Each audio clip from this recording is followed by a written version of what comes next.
Salut, dis-moi, tu as déjà ressenti cette sensation d'être totalement submergé par tes émotions ou peut-être que tu partages ta vie avec un cancer et que tu as l'impression de naviguer en pleines eaux profondes? Aujourd'hui, on oublie complètement les horoscopes de magazines. On va faire un vrai décodage psychologique de ce signe fascinant pour comprendre ce qui se cache vraiment sous la surface. Allez, on plonge dans le vif du sujet. L'essence pure du cancer, c'est quoi? C'est quelqu'un qui capte le monde par les émotions, bien avant de faire appel à la logique.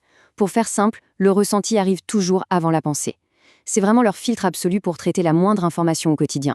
Du coup, ça soulève une question super intrigante.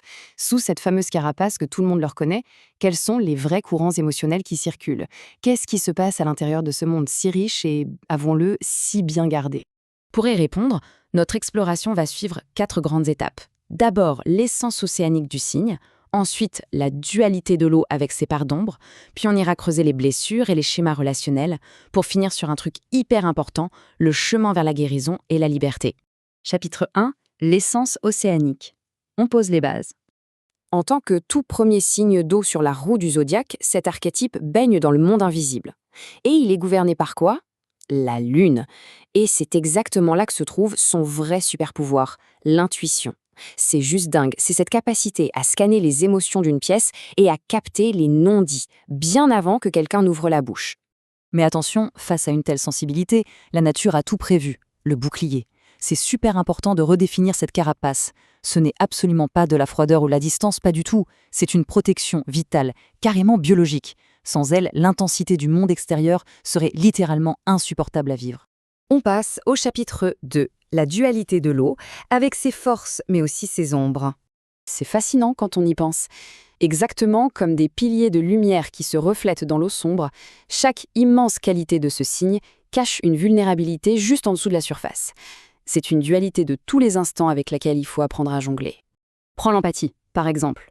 D'un côté, tu as une écoute exceptionnelle, qui fait que les autres se sentent en sécurité à la seconde même où ils commencent à parler.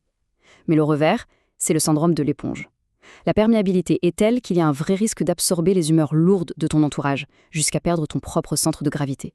Pareil pour la loyauté. Un cancer va protéger les siens avec une férocité et un dévouement total. Mais attention au reflet sous l'eau, l'oubli de soi. Par amour ou juste par peur viscérale de perdre le lien, la tendance, c'est de sacrifier ses propres besoins pour fusionner à 100% avec l'autre. Et puis il y a le rapport au silence. Se replier, c'est génial pour se régénérer, car le monde intérieur est super riche. Mais quand il y a une blessure, aïe. Au lieu d'exprimer une bonne colère saine et directe, ça se transforme vite en rancune silencieuse, ruminée bien au chaud sous la carapace, parfois pendant des années. Allez, chapitre 3, blessures et modèles relationnels. On va creuser encore un peu plus profond. Le point névralgique ici, c'est d'aller voir à la racine. Très souvent, on y trouve une grosse blessure d'abandon qui vient teinter chaque nouvelle relation. Et parfois, ça se mélange avec une blessure d'injustice, surtout aussi pendant l'enfance, cette hypersensibilité a été moquée, minimisée ou carrément rejetée. Et ça crée une boucle toxique hyper douloureuse. La peur d'être abandonné installe une sensation profonde de carence affective. Et la réaction de survie, du coup, c'est l'abnégation. On donne absolument tout ce qu'on a, on s'épuise émotionnellement pour l'autre, juste dans l'espoir inconscient d'être sûr et certain de ne pas être laissé sur le bord de la route. Ça explique tellement de choses sur cette vision romantique ultime. L'idée, ce n'est pas juste de trouver une relation amoureuse sympa, c'est carrément la quête d'un foyer. L'envie de construire un abri sûr et immuable directement à l'intérieur du partenaire. C'est la recherche de la sécurité absolue. L'équilibre dans le couple devient alors d'une intensité rare. D'un côté, on a une offre d'amour enveloppant hyper tendre qui nourrit vraiment l'âme.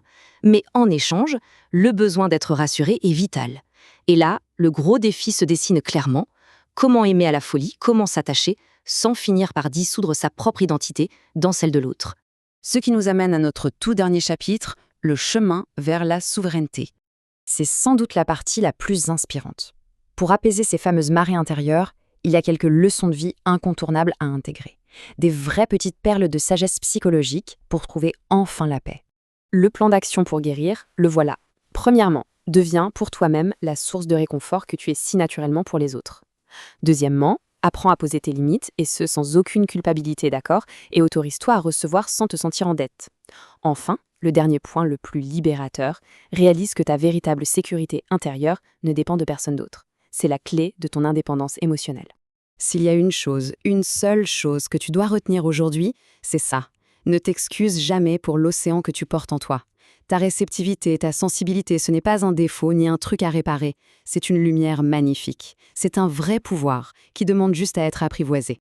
Alors pour terminer, dis-moi, est-ce que le fait de comprendre toutes ces marées intérieures va changer ta façon de voir la sensibilité? Que ce soit pour toi ou pour les personnes hypersensibles de ton entourage. L'intelligence émotionnelle, c'est vraiment un voyage qui ne s'arrête jamais. Si tout ça résonne en toi et que tu veux aller plus loin, je t'invite vivement à lire l'article source très complet ou même à prendre rendez-vous si tu ressens le besoin d'en discuter de vive voix. Surtout, n'hésite pas à laisser un petit commentaire, j'adore lire vos expériences. Un grand merci d'avoir suivi cette exploration, prends soin de toi et à très vite.